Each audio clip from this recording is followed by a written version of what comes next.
Bueno, estamos en el sector de las oficinas. Son 5 habitaciones que indistintamente en distintos momentos del campo han sido oficinas. Las 3 de este sector siempre fueron oficinas, las del fondo fueron en distintos momentos o dormitorios para secuestrados o enfermería para el personal militar. El bañito del fondo siempre fue militar. Y estamos en el edificio de la cuadra. En cualquier unidad militar existe la cuadra, sobre todo el ejército, que es donde duermen los soldados, básicamente. Este edificio se divide en 3 partes. Los baños, las duchas y los piletones, la cuadra en sí mismo, pero que acá la cuadra cobra otro significado. Por eso hablaba recién de la parte de lo que corresponde al ejército. Y las oficinas. Aquí las oficinas, cuando eran descargados los automóviles de los secuestros, las personas eran ingresadas aquí y eran sometidas a un interrogatorio, un primer interrogatorio que se llamaba el ablande, que era realizado a golpe de puño, a golpe de palo, a golpe de botella o de cadena, de lo que tuviera el represor para ejercer violencia. Luego de darme una paliza, pude conseguir una hoja de afeitar que había olvidado sobre el escritorio e intenté cortarme las venas. Me la confiscó Tejeda, quien me dijo: no te vas a poder morir, nena. Aquí vas a vivir todo el tiempo que queramos nosotros. Aquí somos Dios. Matarse era la única manera de huir del horror, de la tortura, pero tampoco era posible.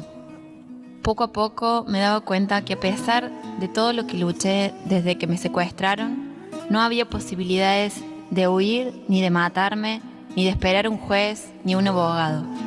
Claro, el margen de decisión personal se hacía cada vez más pequeño que las defensas naturales que tenía y que no me servían.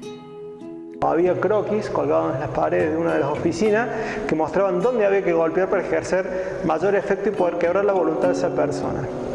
El interrogatorio generalmente era una casa, un domicilio, una casa, una persona, una casa, un nombre.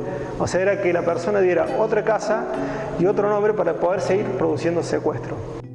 La llegada del secuestrador con el bagaje de información que pudiera acumular en su cabeza, la cual había que sacar por cualquier medio y lo más rápidamente posible. Era considerada como una fiesta por el conjunto del personal militar y civil de La Perla. Todos rodeaban al detenido, al cual se interrogaba vendado.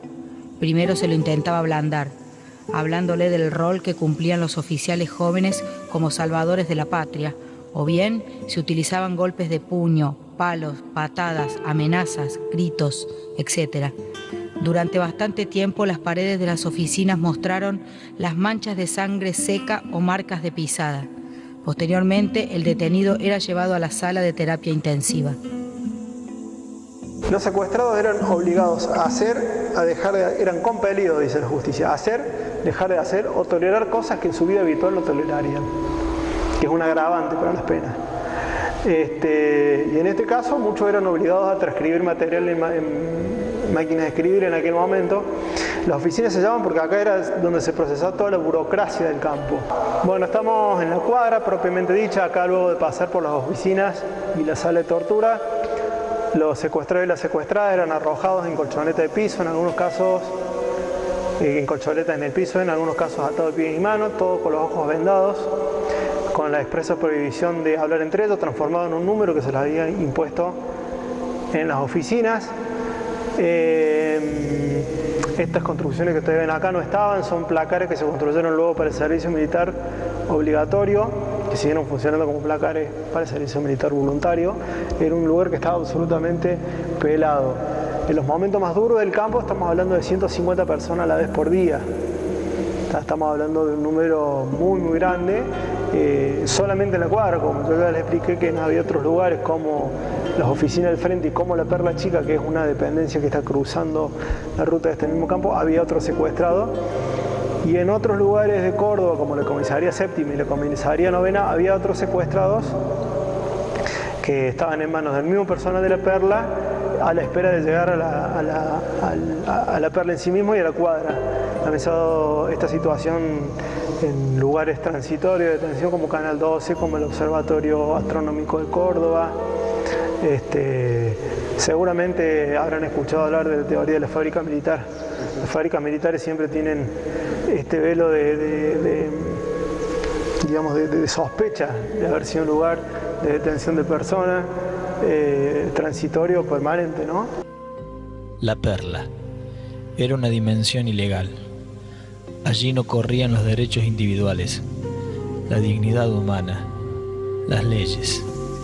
Ellos eran dueños y señores de nuestras vidas.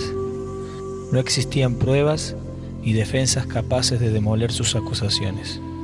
Acá, digamos, la noción del tiempo y el espacio para las personas está totalmente destruida, no podían moverse, excepto lo único que podían moverse son obviamente los que eran obligados a limpiar, a atender médicamente a las otras personas, a darles de comer. Las ventanas estaban tapadas con algo para impedir el paso de la luz. Cuando digo con algo es porque no sabemos, ni los secuestrados ni los secuestrados nunca pudieron identificar qué es lo que tapaba la ventana. Y las luces estaban prendidas permanentemente. La distorsión del tiempo y del espacio acá era total.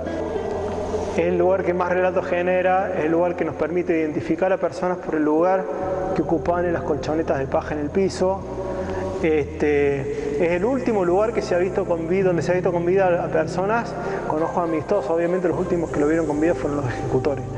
Pero este lugar es el último lugar donde se vio con vida a mucha gente con ojos amistosos u ojos compañeros.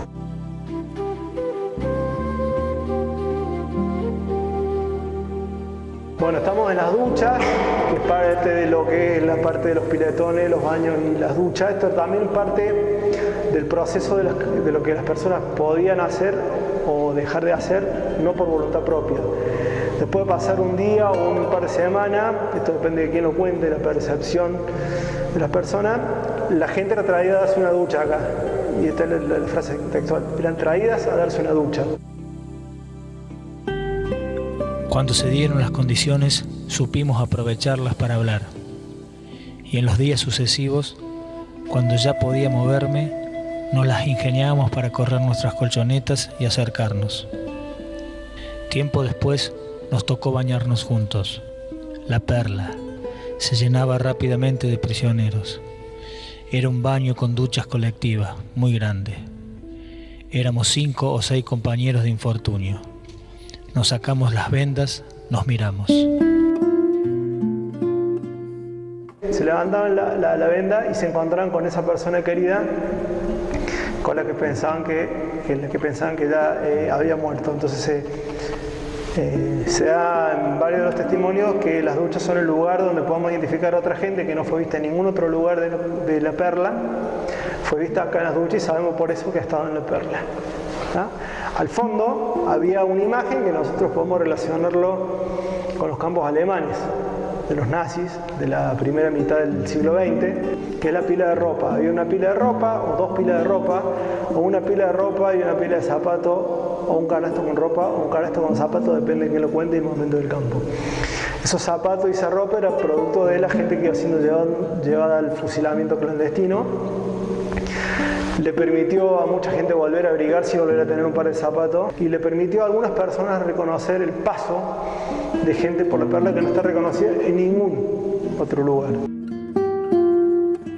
Bueno, estamos en la puerta del galpón de automotores.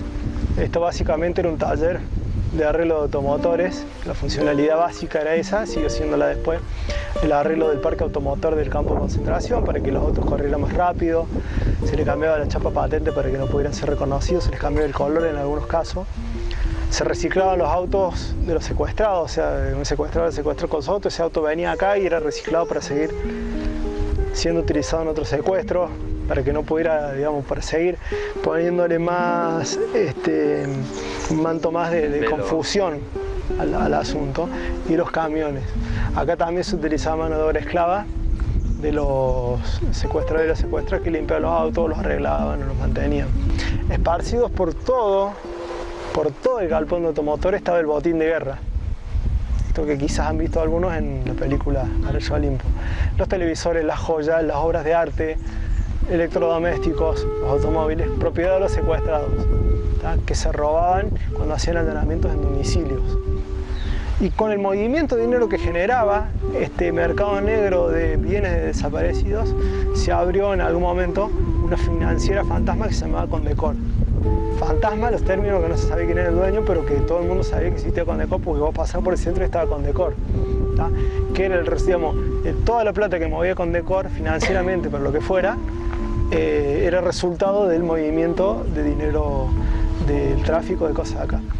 Para terminar de pensar esto, digamos, ustedes están viendo que estamos concatenando palabras del presente con saqueo, corrupción. ¿Por qué? Son palabras que nosotros todavía escuchamos al día de hoy y son parte de las prácticas cotidianas del poder, ¿no? ¿Por qué? Y bueno, quizás tenga que ver con que se quedan con la sábana de los desaparecidos acá. Como cierre, poder pensar cómo fue posible que muchos de los generales que condujeron la dictadura militar, con sueldos que hoy no superan los 5.000 pesos, o los superan ahí, sean inmensamente ricos. Cuando digo inmensamente ricos no estoy usando una metáfora.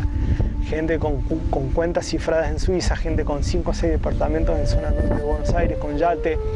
¿Cómo fue posible que tuvieran tanta plata? ¿Cómo fue posible que tuvieran tanta plata? Estamos en la puerta de la sala de torturas.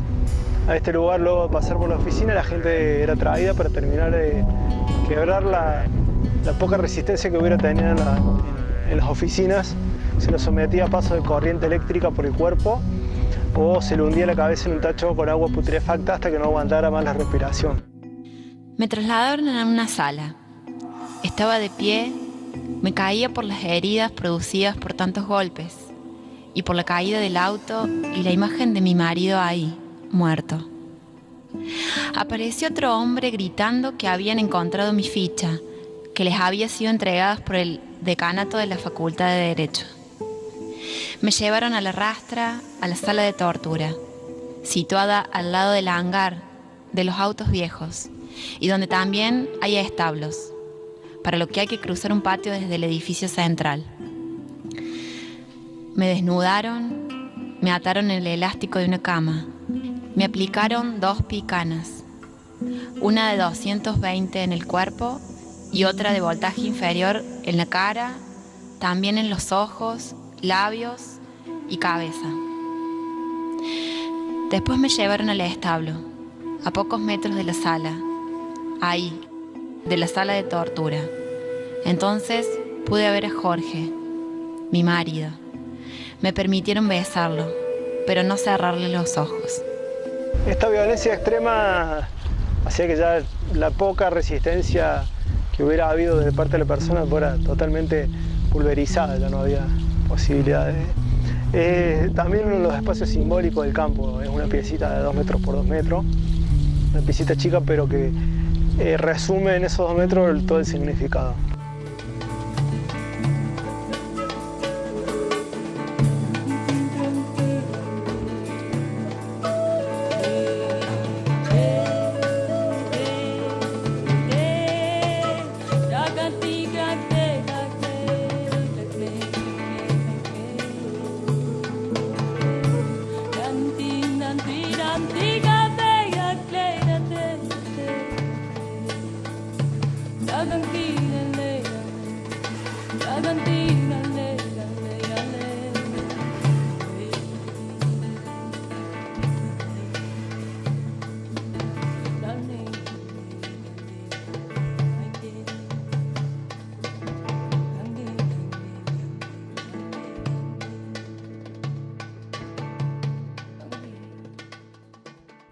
Porque los mismos sectores que se beneficiaron con el terrorismo de Estado siguieron en la democracia y entonces dijeron, no, ¿qué vamos a revisar pasado? Hay que reconciliarse, dijo la Iglesia.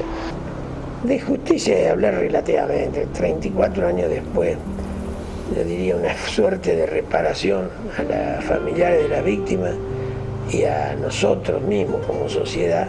La lectura que yo siempre hice era que no era un problema individual, personal de mi familia, sino que estaba metido en una problemática que a muchísima gente le estaba pasando lo mismo.